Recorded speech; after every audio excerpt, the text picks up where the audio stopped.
Segunda carta a los Corintios, capítulo 12, verso 1 al 13. La palabra del Señor dice: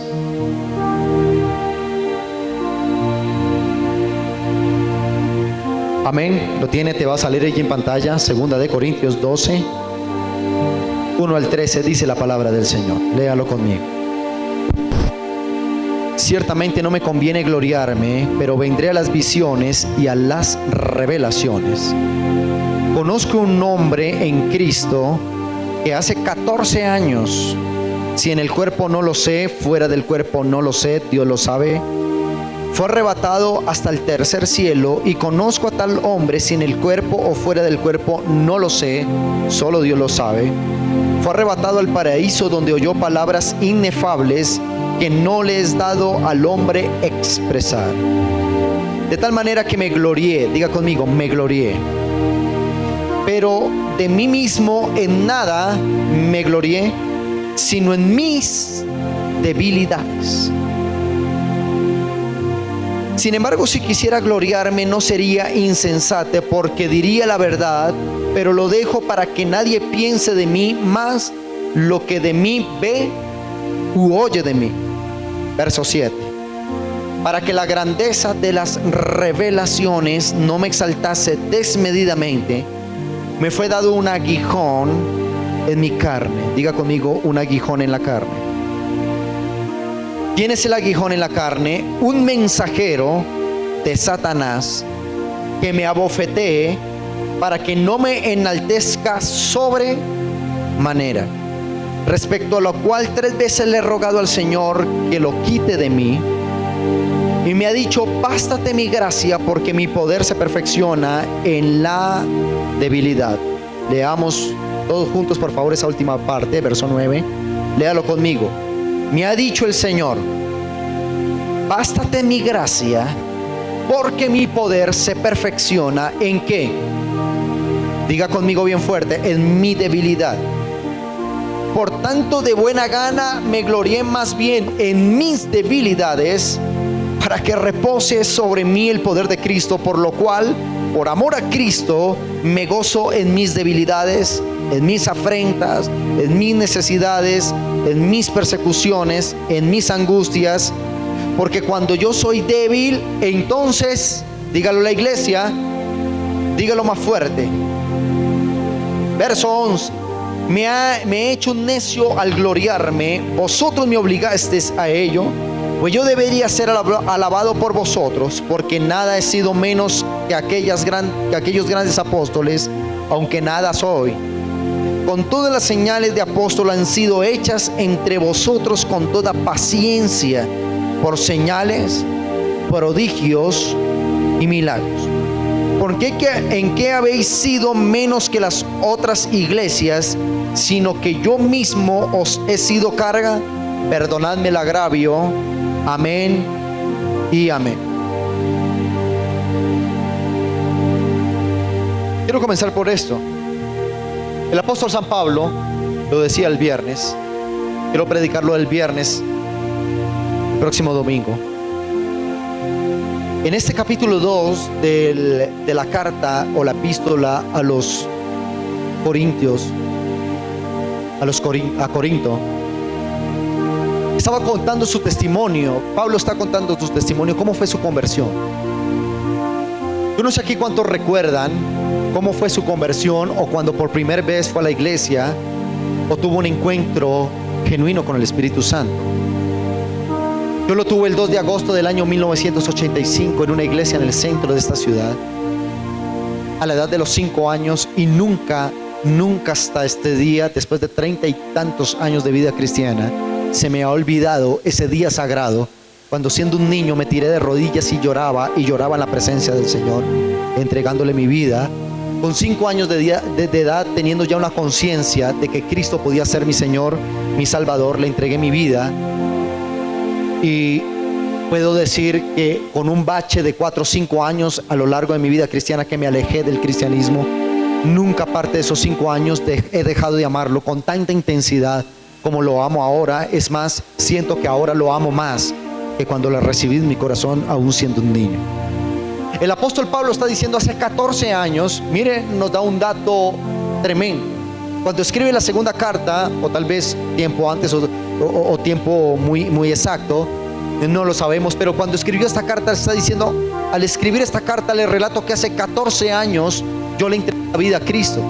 Él se apareció a Pablo en vía a Damasco, recuerda, lo dejó ciego, y Pablo era un gran teólogo, lo dije el viernes, y hablamos un poco de la biografía de Pablo. Era un gran teólogo, es decir, el apóstol Pablo estudió con los mejores maestros de teología de ese entonces. El maestro de teología de Pablo era un hombre llamado Gamaliel, un respetado profesor de leyes mosaicas, de la ley judía, la cual el que estudiaba con él era sinónimo de haber estudiado con los mejores. Bueno, Pablo estudió con él, pero él dice que todo se le convirtió en absolutamente nada cuando recibió a Cristo en su corazón. Y hay partes, te lo predicaré dentro de 8 días, que será algo así como la segunda parte de este tema, en donde el apóstol Pablo dice: lo he considerado todo por basura con tal de conocer más a Cristo, en donde encontré verdaderamente la excelencia del conocimiento del Señor. El apóstol Pablo pronuncia que hace 14 años se convirtió al evangelio. ¿Qué pasó? El apóstol Pablo fue esa segunda generación, si bien lo podemos decir cronológicamente hablando, la segunda generación de apóstoles de Jesucristo. La primera fue la de los 12 apóstoles, la que conocemos como los 12 apóstoles. Uno que le traicionó, que después fue reemplazado en Hechos capítulo 6, en Hechos capítulo 5 y en el 6 fue reemplazado el que se ahorcó por traicionar al maestro. Y el apóstol Pablo fue esa segunda generación que no caminó tan de cerca con el Cristo físico.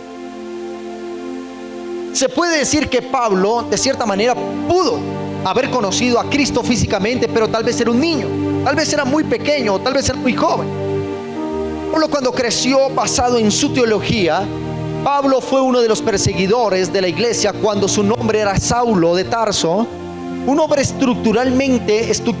teológicamente estructurado, con muchos títulos teológicos, sabía de las leyes mosaicas, era un hombre respetado y conocía, pero un día él no entendió lo que Jesucristo hizo y comenzó a perseguir a los cristianos. Es más, consentía la muerte de ellos, lo consentía. Uno de las muertes, de los autores intelectuales de la muerte de un joven llamado Esteban, lleno del Espíritu Santo, un joven, muy joven como cualquiera de los que tenemos aquí del ministerio Mía, jóvenes llenos del Espíritu Santo. Esteban comenzó a tener un mayor conocimiento teológico, no por lo que había estudiado, sino porque reposó sobre él el Espíritu Santo, y eso le daba una cierta envidia a los teólogos, a los maestros de ese entonces. Bueno, Pablo fue uno de ellos. Y Pablo era de los de la teoría que para callar el evangelio de Jesucristo había que encarcelarlos, había que azotarlos o golpearlos, o había que matarlos. Él dice que hace 14 años antes de escribir esta carta, Jesucristo se le apareció y le dijo: Pablo, ¿por qué me persigues? No me persigas, porque yo te he apartado para que lleves mi palabra hasta los últimos confines de la tierra. Ese día Pablo recibió a Cristo en su corazón, fue algo tremendo, y él escribe esa carta. Pero yo quiero contextualizar lo que estamos hablando. Y notamos que en la carta de Pablo hay un cierto resentimiento, un cierto rencor hacia la iglesia de Corinto. Y hablo un rencor bueno, porque el rencor es del diablo. Pero él está hablando, escribiendo una carta diciendo: yo he hecho tanto por ustedes que ustedes a mí no me lo han agradecido. Yo he hecho tanto por la iglesia de Corinto. De hecho, Corinto se convirtió en una de las iglesias, te lo predicaré dentro de 8 días, lo que era Corinto como iglesia. Creció muchísimo. Corinto era una gran ciudad, una gran urbe, una metrópoli, una de las ciudades con mayor extensión progresivo, económico, social, cultural de la antigua Atenas, de la antigua Grecia. Y Pablo se atrevió a fundar una iglesia allí. Pablo introdujo un Dios judío llamado Jesucristo. Para nosotros, nuestro Señor, para ellos era simplemente un Dios más, y logró introducir a una cultura politeísta, es decir, con muchísimos dioses, porque tenían dioses para todo: Dios para el amor, Dios para la prosperidad, Dios para las aguas, el Dios de los vientos, Artemisa, en fin, todo lo que implicaba la antigua mitología griega, que alguna vez lo oímos tal vez en el colegio. Bueno, Pablo fue allá y se atrevió a hacer una iglesia e introducir un hombre de provincia llamado Jesucristo como Dios. Era difícil. Solo el poder del Espíritu Santo lo podía hacer. Nosotros conocemos la historia. Usted dice, para mí es fácil, pero ellos no conocían la historia. Nosotros tenemos la Biblia y la Biblia nos da la historia. Nosotros conocemos la historia. Pero ¿cómo hacía Pablo para predicar si no había Nuevo Testamento? No lo había. Nosotros tenemos un Antiguo y un Nuevo Testamento. 66 libros que vamos a ver en Discipulado, Altar y Reino, y lo vamos a explicar uno por uno. 66 libros donde tenemos el fundamento teológico para predicar la palabra. Pero ellos no tenían el Nuevo Testamento. Ellos habían visto caminar a Jesús, habían visto a un Jesús hacer milagros, pero no había un libro que documentara a Jesús. Era difícil para ellos predicar a Cristo cuando no había suficiente material para exponer a Jesucristo. ¿Alguien está aquí, iglesia? ¿Estamos aquí? Entonces Pablo algún día se encontró con los grandes intelectuales de Grecia. Yo no sé aquí cuántos en alguna ocasión de su vida te han despreciado por seguir a Cristo. Levánteme su mano. Creo que me levantaría las dos manos, ¿verdad? ¿Cuántos han criticado tu creencia? ¿Cuántos han criticado tu familia porque ahora ya no participas de sus fiestas, no participas de tomar licor, ya no participas de sus mundanalidades, sino que ahora te determinaste a seguir a Cristo? ¿Cuántos? Bueno, yo recuerdo que a mi madre la vi derramar muchas lágrimas por el desprecio de mis abuelos cuando ella se convirtió al cristianismo, y el desprecio hacia nosotros como hijos simplemente por ser cristiano. Recuerdo que la ofendían, la humillaban, simplemente porque ella tomó una decisión junto con mi padre: no vamos a tomar más licor, no vamos a participar más de sus fiestas. Nosotros entregamos la vida a Jesucristo, y eso significa una sola vida. Diga conmigo, una sola vida. Dígalo de nuevo, una sola vida. El apóstol Pablo entrega su vida a Cristo, y las mismas iglesias que él había fundado lo comenzaron a despreciar. Las mismas iglesias. Corinto estaba llena de grandes filósofos. Corinto tenía grandes comerciantes, tenía políticos, tenía hombres de gobierno. Habían personas con un arrastre de pecado impresionante.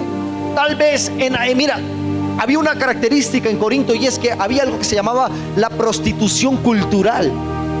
Algo muy parecido a lo que hoy llamamos como la prostitución turística o el turismo sexual. Era permitido. La gente llegaba a Corinto, encontraba una galería de burdeles, de casinos, de lugares de licor, de perdición, y eso lo avalaba la sociedad ateniense o la sociedad griega. Entonces imagínate Pablo cuando llega, funda una iglesia, la iglesia le funciona, la iglesia comienza a crecer, pero se levantó algo muy tremendo que aún eso está pasando en nuestros días. Es una palabra llamada esnobismo. Si está tomando nota, por favor, escriba la palabra esnobismo. Es una palabra que, para poderla traducir de la mejor manera, se tomó de una raíz del inglés, snob, S-N-O-B, snob, ¿cómo se pronunciará? Snob. La manera de definir la palabra esnobismo es persona que imita con afectación las maneras, opiniones, etcétera, de aquellos que consideran distinguidos. A ver, miremos, contextualicemos a nuestros días. ¿Qué era el esnobismo? El esnobismo era una asociación de ministros del evangelio donde se de más por el conocimiento, más por las credenciales, se era reconocido más por los títulos y por las amistades dentro del cuerpo pastoral que por la misma revelación del Espíritu Santo. Resulta que en algún momento de la vida, y le estoy contando historia muy valiosa de la Biblia, la iglesia de Corinto se convirtió en un gran club social. La gente ya no iba por recibir el Espíritu Santo, la gente no iba a adorar. Se formaron grandes asociaciones de empresarios, asociaciones de jóvenes, personas distinguidas. Hoy va a ir el gran político a la iglesia, entonces vamos porque le voy a entregar mi tarjeta para decirle que mi empresa está a su disposición. En eso se fue convirtiendo progresivamente Corinto. en un club social, y Pablo escribe la carta diciendo: señores, ¿qué está pasando con la iglesia? ¿Dónde han dejado al Espíritu? No dejen apagar el avivamiento, porque eso corre la presencia de Dios de cualquier lugar, cuando la presencia de Dios es desplazada por la grandeza del hombre. Estamos aquí. Entonces la gente de Corinto comenzó a despreciar a Pablo. Y entonces la gente dijo: los que pertenezcan a nuestra iglesia tienen que estar carnetizados. Oh, entonces Pablo un día llegó por la iglesia que él fundó y se encontró con que lo despreciaron y no lo dejaron entrar casi que a su misma iglesia. Espero que aquí nunca vaya a suceder que llegue el pastor con su esposa y nos tengan aquí una barricada diciendo: sorry, ya no eres el pastor de este lugar. No quiero que eso suceda. Pero a Pablo le sucedió. Oh, si le sucedió a Pablo. ¿Qué es el esnovismo? El esnovismo es cuando ocurre que no aceptamos a un predicador, sino que hasta que veamos sus credenciales, hasta que veamos su currículum laboral como pastor, hasta que veamos su hoja de vida. Y entonces ese club social comenzó a despreciar a Pablo. Y Pablo tiene que escribir esta carta diciendo: señores, les recuerdo que yo fundamenté esta iglesia, que me ha costado lágrimas, que me ha costado sudor, me ha costado dinero. Vengo desde Jerusalén por el navío, allí por todo el Mediterráneo hasta llegar a este lugar. No es fácil venir. En 3 meses lo que se gastaba Pablo llegar a un punto a otro punto evangelístico. No es como ahora. 3 meses para ir a visitar la iglesia. Y un día se encontró con que todos los esnovistas, llenos no del poder del Espíritu Santo, sino de soberbia académica, de soberbia teológica, despreciaron a Pablo. Entonces Pablo les dice: señores, ustedes me pueden despreciar a mí, pero no podrán despreciar al Espíritu Santo, por la sencilla razón que una iglesia sin el Espíritu Santo no es nada ni nadie. Escúcheme bien, ¿hacia dónde voy con esto? En este tiempo quiero explicarle algo. Nosotros estamos viviendo ya el tiempo del anticristo. Mi hijo me pregunta mucho: pastor, papá, el anticristo ya vive, ya está, ya es manera visible, ya es una persona. Mi respuesta siempre es la misma. Yo le digo: hijo, no sé si el anticristo, esa figura personal que tiene que encarnarse en el 666, número 6, no es un número terrible que usted diga: uy, el 666 está terrible. Simplemente es el número del hombre, es el número de la imperfección. 666 es todo aquello que se basa en la idolatría, en el antropocentrismo, es decir, el hombre como centro de la tierra, y desplaza a Dios. Eso lo estamos viendo en nuestra sociedad. Una sociedad anti Dios, una sociedad sin Biblia, sin Dios, sin religión. No necesitamos, nosotros podemos gobernar sin Dios. Ese es un sistema del anticristo. Lo estamos viviendo, querido señor candidato. Eso es lo que estamos viviendo en estos tiempos. Una sociedad política, económica, una sociedad cultural, académica, sin Dios. Ese es el sistema del anticristo en estos tiempos. Este sistema está diseñado para despreciar y minimizar a los hijos de Dios. ¿Estamos aquí? Tú llegas a tu universidad y te vas a encontrar con un montón de jóvenes ateos, con un montón de muchachos que aparentemente no necesitan a Dios, aunque a gritos su alma dice que lo necesitan. Vamos a llegar a un congreso de la República en donde allá dicen: no necesitamos la Biblia. Una corte constitucional en donde 12 personas o 6 o 7 personas a puerta cerrada deciden los destinos del país sin una Biblia, y dicen: acá no. Es más, había hasta un crucifijo y lo mandaron a quitar por orden tutélico. Pusieron la tutela y dijeron: no queremos ni crucifijo dentro de la sala de nuestra Corte Plena de Justicia, porque eso va en contra de una ley que se llama libertad de cultos. Acá no creemos en eso, y la mandaron quitar. Estamos en una sociedad donde aparentemente no necesita Dios y no quieren gobernar o cogobernar junto a Dios. Escúchame bien, eso le pasó. Eso es el esnovismo moderno. Y el esnovismo moderno es la herramienta que el diablo va a utilizar para minimizar a los hijos de Dios. ¿Estamos aquí, iglesia? ¿Cuántos han sentido desprecio por el Evangelio de Jesucristo? No desprecio por el Evangelio, te han despreciado por el Evangelio de Jesucristo. ¿Cuántos amigos o amigas, simplemente porque tú no participas de sus borracheras, de sus fiestas, de su consumo de drogas, de sus herejías y de sus orgías y de todo eso, te han despreciado, joven? ¿Cuántas veces tu novia te ha dicho, ay, no te acuestas conmigo, eres un anticuado, entonces cortemos aquí? O viceversa. Ah, eres cristiano, no hago negocios contigo. Ah, eres cristiano, no voy contigo. ¿Cuántos hemos recibido ese desprecio?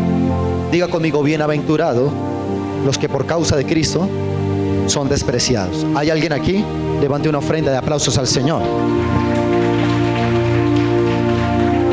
El esnovismo moderno es el arma del diablo para minimizar a los hijos de Dios. Hablaba ayer con una persona, con un pastor amigo, y decíamos, ¿sabes qué es lo grave de esos tiempos? Antes la gente se iba de la iglesia y por lo menos se iba a otra iglesia. Por lo menos tú decías, está en la iglesia de fulano, bueno, por lo menos se está congregando. Pero ¿sabes qué pasa hoy en día? La gente se va de la iglesia y deja de congregarse. La gente se va de la iglesia y pierde su relación con Dios. Eso es el movimiento del esnovismo. No necesitas a Dios en tu vida. No lo necesitas. No lo incluyas, no lo necesitas. Cuando el apóstol Pablo llega allí a Corinto, se encuentra con una muralla llamada esnovismo, en donde la gente lo despreció y dijo, ¿sabes qué, Pablo? Pensamos que tú eras mejor, pensamos que tú eras un gran teólogo, y aunque lo eres, no eres más que nosotros. Y la iglesia se fue dañando progresivamente, razón por la cual el apóstol Pablo tiene que escribir 2 cartas y enviárselas al pastor principal para decirle, cuidado con lo que está pasando. La iglesia se está perdiendo, la iglesia está perdiendo su enfoque. Aprendieron algo hoy. No sabían que eso era una carta de llamado de atención para el pastor de la iglesia de Corinto. Eso eran las cartas de Pablo, llamados de atención, de exhortación o palabras de aliento para los pastores de las iglesias que él había fundado. ¿Alguien está aquí? Diga al que está a su lado, estamos aprendiendo. Pablo era un hombre desestimado, adiestrado en las mejores academias de la teología en ese entonces, la teología de Gamaliel. Era un teólogo estudioso de la ley judía, y eso podía ser su carta de presentación. Acompáñeme con la lectura allí, 1-5, vamos a leerlo otra vez. 2 Corintios 12, 1-5. Mira lo que el apóstol Pablo le responde a los de Corinto. Les dice, ciertamente no me conviene gloriarme, pero vendré a las visiones y a las revelaciones del Señor. Conozco un hombre en Cristo que hace 14 años, en el cuerpo no lo sé, él no sabe si fue una visión o fue verdad en carne y hueso que le sucedió, pero le sucedió, que fue arrebatado. Conozco a este hombre, en el cuerpo no lo sé, fue arrebatado al paraíso, donde oyó palabras inefables que no les dado a expresar a ningún hombre. De tal manera me glorié. ¿Qué hizo el apóstol Pablo? ¿Está aquí conmigo, iglesia? Mira lo que Dios dice, de tal hombre me glorié, pero en mí mismo en nada me glorié, sino en mis debilidades. Aquí comienza lo bueno. Un cristiano, un hijo de Dios, no podemos gloriarnos en la grandeza que Dios nos ha entregado, sino en el Dios que nos ha entregado la grandeza. El apóstol Pablo dice, señores, ustedes dicen conocer mucho de Biblia, pero no tuvieron un encuentro con Cristo como yo lo tuve. Podría gloriarme, pero ¿sabe qué? Yo como ustedes perseguía a los cristianos. Yo como usted era un orgulloso que despreciaba a los hijos de Dios. Yo como ustedes también tuve un orgullo de teólogo al decir, sé más que todos los judíos. Esos que están llenos del Espíritu Santo no son nada más que personas que no conocen lo que yo conozco. Y él dijo, yo podía gloriarme, pero cuando recibí un encuentro con Cristo, mi percepción comenzó a cambiar.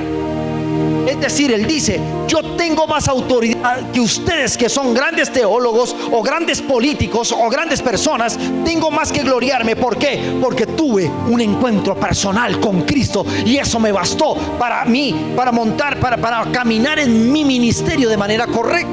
Estamos aquí, iglesia, estamos aquí. Entonces él le escribe, de tal hombre me glorié, pero en mí de nada, sino que comencé a gloriarme en mis debilidades. ¿En dónde? Nosotros los cristianos tenemos una mala costumbre, y cuando hablo de nosotros los cristianos, hablamos de todos los cristianos, incluye al pastor. Cuando nosotros venimos a la presencia del Señor, Queremos mostrarle la cara más fuerte y menos dolorosa a Él. La grandeza del hombre está en su plena humillación a la presencia de Dios. No podemos ejercer un ministerio, no podemos ejercer algo que Dios nos ha dado si primero no hemos tenido un encuentro genuino que nos haya llevado a la humillación. El apóstol Pablo dijo: señores, ustedes tienen mucho conocimiento, pero no tienen lo que yo tengo. Humillación a la presencia del Señor. ¿Sabes qué pasó después de esta carta? La iglesia entró en un gran quebrantamiento. Se arrepintieron de sus pecados y Corintio volvió a ser grande entre las iglesias. En estos tiempos hay un esnovismo en el ministerio. Hay esnovismo académico. Hay esnovismo de un sistema por aplastar a los hijos de Dios. Tal vez tú a veces has hablado con personas muy intelectuales. A veces nos vemos como: bueno, ¿y yo qué le respondo a este? Compruebe la existencia de Dios. Y tú comienzas a predicar,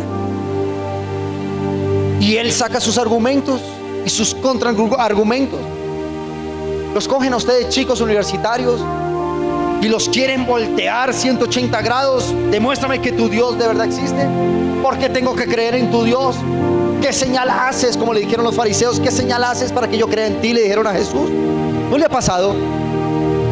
Pero el apóstol Pablo dijo: ¿sabe dónde está el secreto de la grandeza del ser humano? En la humillación a la presencia.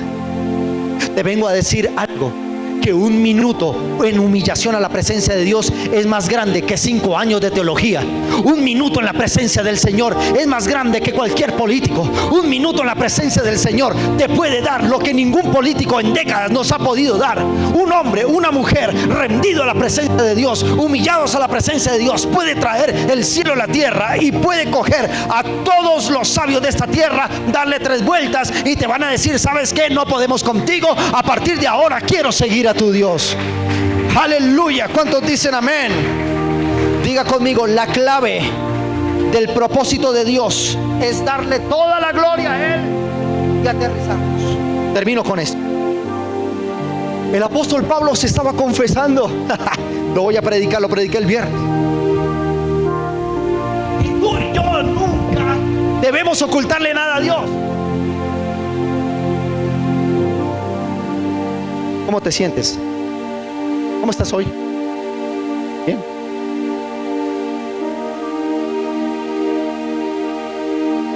Está bien, ¿verdad? ¿Tú cómo te sientes, Olga?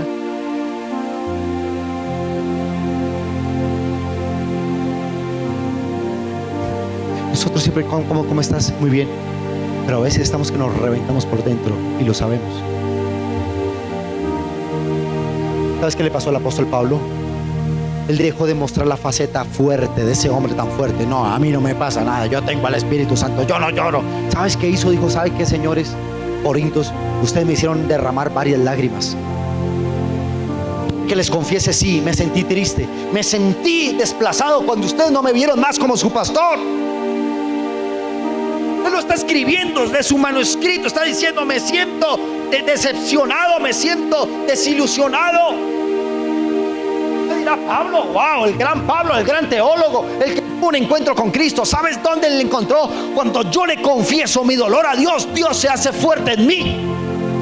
Ahí es cuando el apóstol Pablo lanza una perla que tiene que ser teología, tiene que ser un rema, tiene que ser una estructura en nuestra vida. Mira, verso 6. Dice la palabra, 12:6: sin embargo, si quisiera gloriarme, no sería insensato, pues vendría la verdad, pero lo dejo para que nadie piense de mí más de lo que hoy yo veo.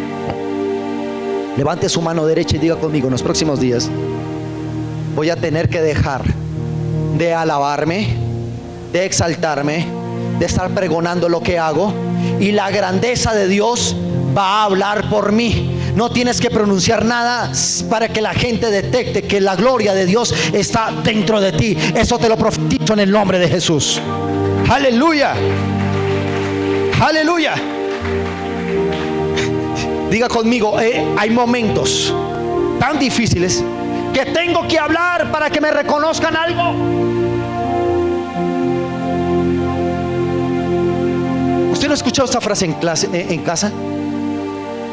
Donde usted dice: yo hago muchas cosas en esta casa y aquí nadie me reconoce.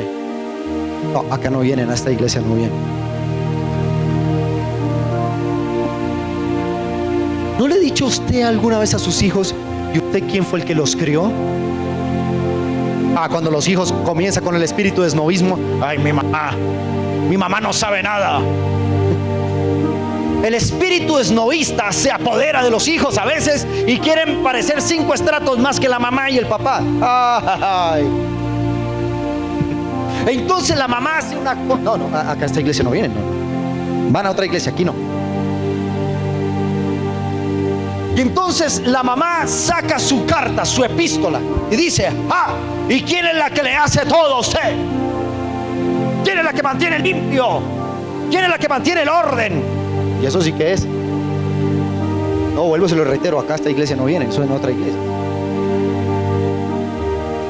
Bueno, el apóstol Pablo le pasó lo mismo. El apóstol Pablo, un día desesperado, escribe la carta y dice: ¿quién fue al que usted los convirtió al evangelio? ¿Quién fue el que los visitó? ¿El que los ayudó en algún momento? ¿Quién fue el que dio casi su vida por ustedes? El que no le es fácil pastorear y se saca ese pan de la boca para dárselo a sus ovejas, pero ustedes ahora creen que son 3 estratos más altos en unción que el pastor. ¿De dónde? Y él le dice: si yo quisiera gloriarme, me gloriaría, porque ustedes no han visto a Cristo, yo sí lo vi.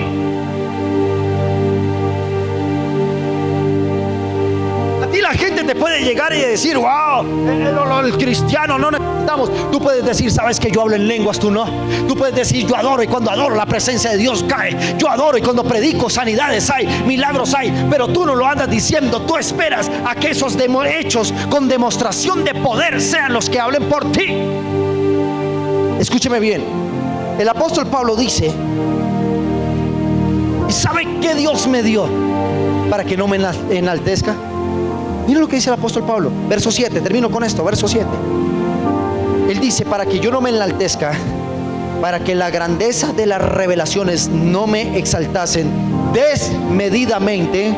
Y tenía todo para exaltarse, porque fue el escritor de más del 70% del evangelio del Nuevo Testamento.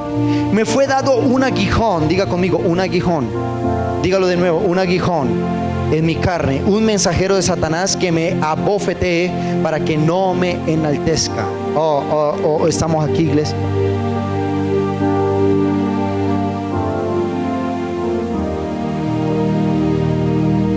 Dígale que está a su lado: cuando Dios te permite circunstancias difíciles o muy difíciles en tu vida, Dios las permitió para que no se te olvide quién te va a sacar de allí y quién se lleva la gloria.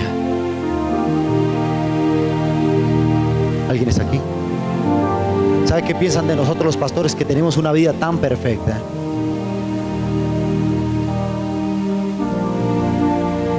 Ay, claro, como es el pastor, a él es fácil predicar porque la vida es perfecta del pastor. Una perfecta bendición, aleluya. ¿Tú no le has dicho eso? Ay, claro. Como lo tienen todo. Él no conoce mi sufrimiento. Ay, claro. Ahora como Dios la bendijo. ¿Qué ha pasado?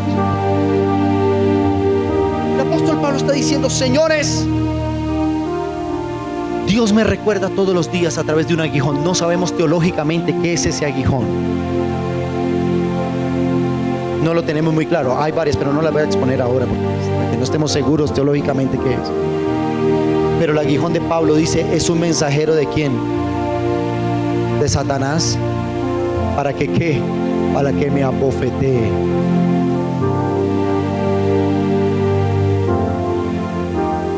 ¿Quién envió el mensajero?